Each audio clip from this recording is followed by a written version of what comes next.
Boa tarde. Estamos aqui para mais uma transmissão ao vivo com o nosso deputado Rubens Ottoni. Hoje vai falar sobre o decreto de calamidade financeira. Então vamos esperar o pessoal entrar. Pode mandar suas perguntas, mandar sugestões também, os comentários, que o deputado vai comentar sobre esse decreto hoje. O pessoal já está entrando, começando a assistir.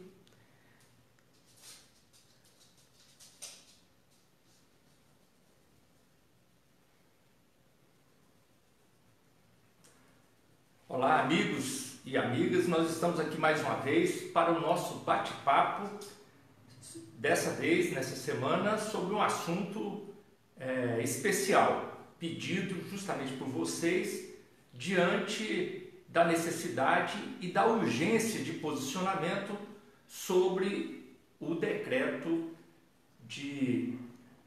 colocado pelo governo estadual para a votação na Assembleia Legislativa. Este decreto, ele é, na realidade, uma grande farsa. Decreto de calamidade financeira, ele é uma farsa por quê? Porque, na realidade, ele é uma tentativa do governo estadual de maquiar as contas do Estado para conseguir entrar no processo de recuperação fiscal do governo federal, que, convenhamos, não é um bom caminho para o estado de Goiás.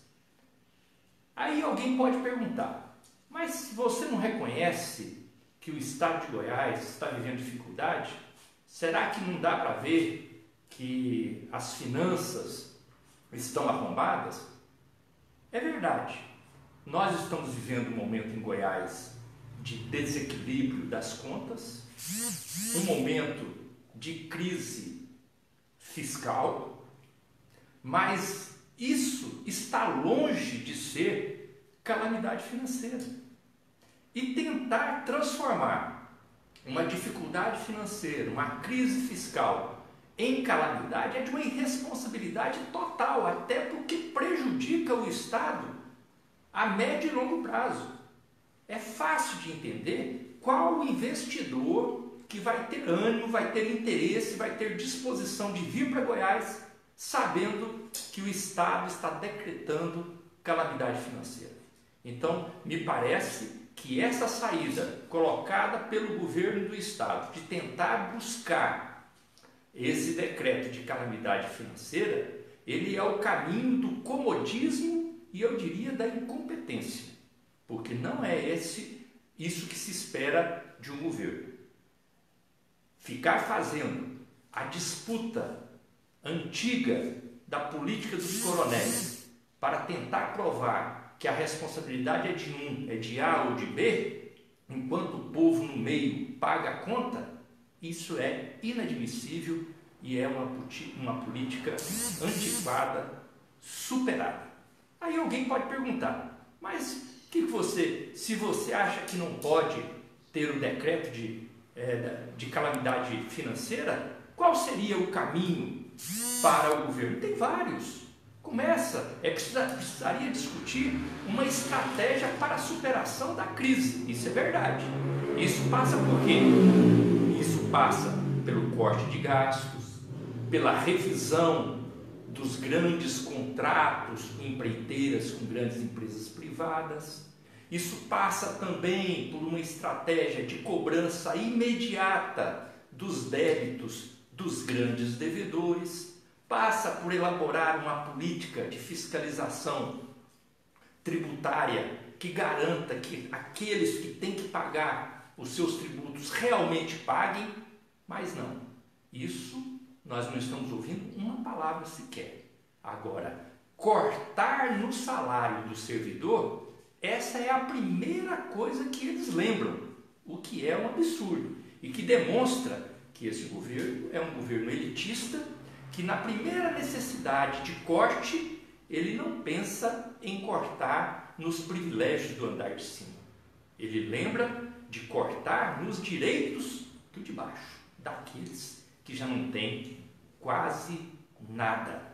E uma prova de que esse decreto ele é realmente uma farsa é o fato do governo insistir em não pagar o salário do mês de dezembro dos servidores, falar que só vai ter condição de pagar parcelando em vários meses e libera o salário de janeiro antes mesmo de estar vencido.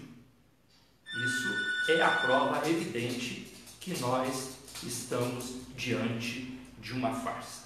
É por isso que nós estamos com uma posição contrária a esse decreto de calamidade financeira, contrário ao calote aos servidores públicos estaduais que ainda não receberam o mês de dezembro.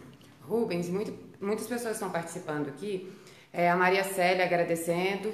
A Neri Araújo está falando que esse decreto de calamidade é um cheque em branco, porta aberta para desvio de dinheiro público. E muitas outras pessoas também concordando com o senhor, e algumas pessoas, como o Felipe Macedo, falou que não concorda, que acredita que o Estado realmente está em uma situação de calamidade, que os governos do PSDB deixaram o Estado inoperante. Olha, Felipe, você tem razão. Você tem razão em dizer que o governo ele está em dificuldade. Você também tem razão em dizer da irresponsabilidade do governo anterior, dos governos do PSDB. Até aí tem razão. Agora, daí para frente, tentar transformar a dificuldade financeira, a crise fiscal, numa situação de calamidade financeira, aí é piorar a situação e é jogar contra os interesses do Estado. Porque se você decreta calamidade financeira, depois nem investimento você vai ter aqui. Então nós temos outras medidas a serem tomadas. Eu enumerei aqui algumas. Cortar os gastos, rever os contratos, cobrar imediatamente dos grandes devedores, fazer uma política tributária para garantir que aquele que tem que pagar imposto realmente pague. Aí nós vamos ter fluxo de dinheiro, aí nós vamos ter dinheiro em caixa. É claro que isso não vai ser de uma vez. Como houve responsabilidade e irresponsabilidade anterior, vai demorar um certo tempo, mas é um trabalho gradativo. Agora, decretar calamidade financeira vai criar mais dificuldade do ponto de vista político no médio e no longo prazo, e só quer atender a facilidade para o governo, para ele ter uma facilidade, o cheque em branco para fazer o que bem entender, mas que não vai resolver a situação. Rubens, o Hugo Torquato está falando aqui, muito bom, Rubens, e o Sebastião Souza, ele mandou um comentário na sua página essa semana, dizendo o seguinte, que o Caiado teve a oportunidade de ganhar no primeiro turno, montou uma equipe de transição, teve tempo para conhecer a máquina e planejar o governo, mas parece que nada disso aconteceu, que ele continua no palanque, e será que ele pensa que ainda estamos no processo eleitoral?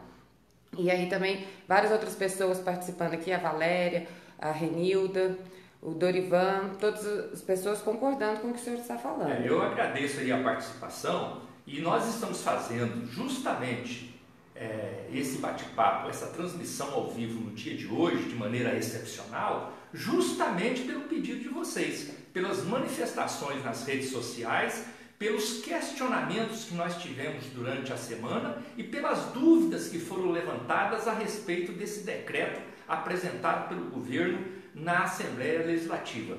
Eu estou convencido que o governo do Estado ele não se preparou para poder apontar soluções para os graves desafios que o Estado tem.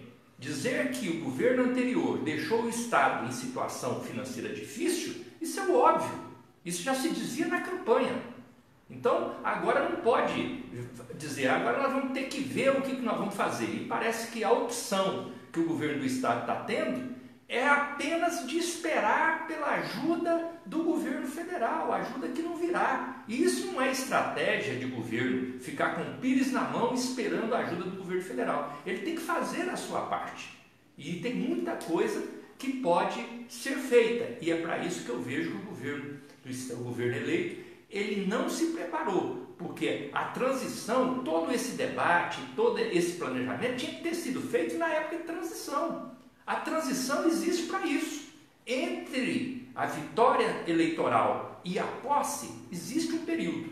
E é esse período que que ser aproveitado para poder criar essa estratégia. E, pelo visto, não criaram. O Walter está comentando exatamente isso que o senhor falou agora, que o governo teve o tempo legal da transição, sabia dos gargalos, queria encontrar e não soube administrar para que entrasse o ano e cumprisse com o seu dever. Esperou mais de 20 dias para entrar com um decreto de calamidade financeira. Isso é falta de preparo para gerir um Estado tão importante e grandioso. E não é a única medida. A gente já vê assim, a dificuldade e a falta de planejamento, né, e a falta de equipe do governo na sua própria montagem. Porque quando o governo eleito ele busca para ser secretário do seu governo em diversas pastas, lideranças políticas fora do estado de Goiás, preterindo as lideranças que inclusive o apoiaram aqui em Goiás, é uma demonstração que ele está alheio à realidade do estado. Eu não tenho nada contra trazer uma ou outra liderança que queira ajudar, que venha de outro estado, mas um governo montado com liderança do Paraná, de São Paulo, do Rio de Janeiro, de Brasília, de Rondônia, do Amazonas, tem mais gente de fora do que daqui, né? E quando eles indicam uma pessoa daqui, como indicaram o secretário de comunicação, jornalista de Goiás, não durou 20 dias. E trouxeram da onde? Trouxeram alguém que vai fazer comunicação, trouxeram lá do Amazonas, que nem conhece a realidade daqui. Então, isso mostra que o governo não tem essa sintonia, não tem essa identidade, não tem o conhecimento da realidade e não se preparou para enfrentar os desafios que tem pela frente. Tá certo. Rubens, a maioria das pessoas estão concordando com o senhor e pedindo para que o senhor se mantenha vigilante para auxiliar e falar para a população. Então, vamos deixar o recado pessoal também, continuar participando, né? É verdade. É por isso que nós estamos participando aqui, é por isso que nós chamamos esse debate e esse pronunciamento, para que vocês não tenham dúvida do nosso posicionamento e daquilo que nós vamos defender. Nós estamos atentos, sabemos da realidade difícil que o Estado está vivendo, já dizíamos isso, já denunciávamos lá atrás, mas não podemos aceitar que isso seja usado como artifício. O governo, ele é eleito para governar, para dar respostas, e não para ficar fazendo o jogo político e colocar a responsabilidade em A, B ou C, e o povo no meio pagando por isso. Conte conosco, somos contra esse decreto de calamidade financeira, porque esse decreto de calamidade financeira editado pelo governo do Estado, ele é uma farsa.